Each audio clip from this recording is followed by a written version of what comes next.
Thank you, Mr. Chairman. In Minnesota, there are 124 credit unions who provide financial services to more than 1.6 million Minnesotans, thousands of small businesses, and numerous local communities. The National Credit Union Administration regulates and supervises the credit union system, yet operates outside of the congressional appropriations process. This means NCUA pays for its expenses by collecting fees on the credit unions it regulates. In the past 7 years, while the NCUA budget has increased, the number of credit unions has dropped by about 25%.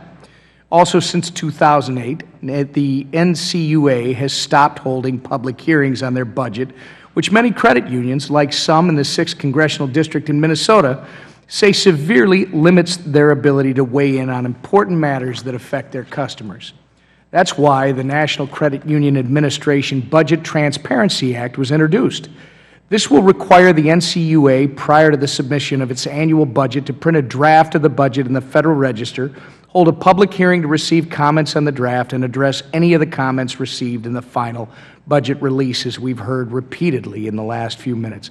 I want to thank Representative Mick Mulvaney for introducing this pro-consumer legislation that will lead to greater transparency at the NCUA, and I encourage everyone to support this legislation, and I yield back.